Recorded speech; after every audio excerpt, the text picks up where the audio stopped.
एक बड़े से जंगल में पुष्पराज नाम का एक बड़ा स्मगलर हुआ करता था। उसके पास बहुत से लोग काम करते थे। वो लाल चंदन के पेड़ों को काटता था। उन्हें उसके पास मौजूद हाथी उठाकर ले जाते थे और उसके आदमी लॉरियों में लाल चंदन को चढ़ाते थे। वहाँ से लॉरी निकलते थे।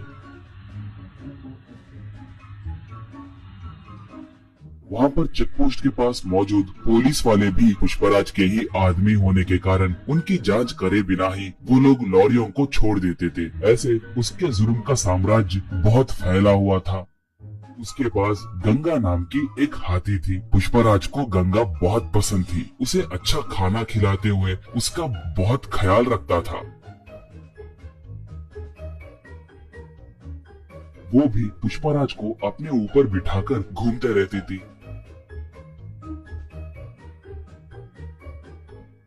पुष्पराज आसपास के गांव में भी बहुत दान करता था।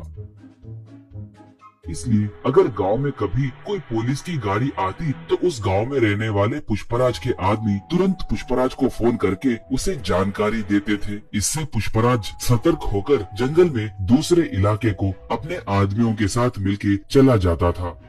पुलिस वाले आकर वहाँ पर देखे तो उन्हें कोई नहीं दिखते थे। इससे वो लोग सर पकड़ लेते थे। एक बार उस इलाके को एक नया एसपी आया। उसका नाम शेखावत था। वो बहुत बड़ा रिश्वतखोर और भ्रष्ट ऑफिसर था। वो बहुत बड़ा क्रूर और मूर्ख आदमी था। वो जैसे तैसे पुष्पराज को पकड़ने के लिए देख रहा था।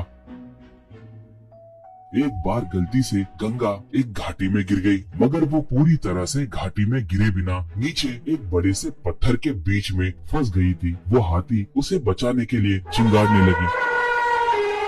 उसके चिंगार को सुनकर पुष्पराज और उसके आदमी वहाँ पर आए। वो लोग गंगा को देखकर उसे कैसे बचाना है कहकर सोचने लगे। पुष्पराज तब, अरे इसे बचाने के लिए हमारी ताकत बस नहीं होगी। इसके लिए एक जेसीबी को लाना होगा। वो अब कहाँ पर होगा, उसे अब तुरंत लेकर आइए, कहा। एकदम पुष्पा भाई, उस जेसीबी के मालिक का घर पुलिस स्टेशन के बिल्कुल बगल में ही है। हम अब उसके लिए गए तो बहुत खतरा होगा। पुलिस वाले हमें पकड़ सकते हैं। हम अब गंगा को छोड़ दिए तो ही अच्छा रहेगा। हमें वहाँ पर जाने के लिए हिम्मत नहीं है भाई, कहा। पुष्पराज उसे एक खींच के मारकर, गंगा के लिए मैं चाहे जितना भी दूर जा सकता हूँ। आप नहीं गए तो मैं ही जाकर उस जेसीबी को लाऊंगा। इसके अंदर आप लोग रस्सियों को तैयार करके रखना, कहा।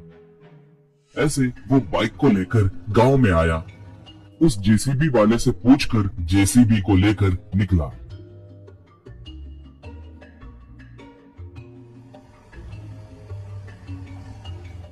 उसे देखकर एक पुलिस इंफॉर्मर शेखावत को फोन करके पूरी बात बताया। बस शेखावत तुरंत अपने जीप में निकला। पुष्पराज पहाड़ के पास पहुंचकर जेसीबी को रस्सियां बांधकर उनसे गंगा को ऊपर खींचकर उसे बचाया। गंगा ऊपर आकर खुशी से चिंगारने लगी। पुष्पराज को अपने सूंड से आशीर्वाद दी। इतने में शेखावत वहाँ पर आकर बंदूक से पुष्पराज पे निशाना साधा।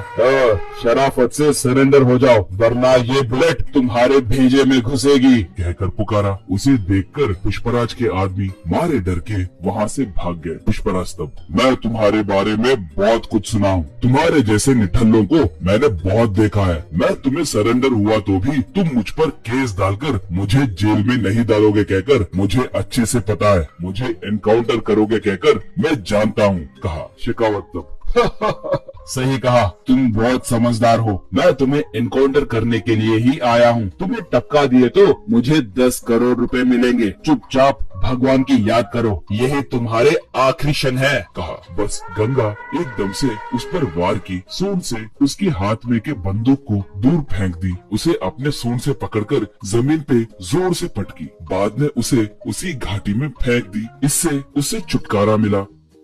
बाद में पुष्पराज गंगा को प्यार से चूमा।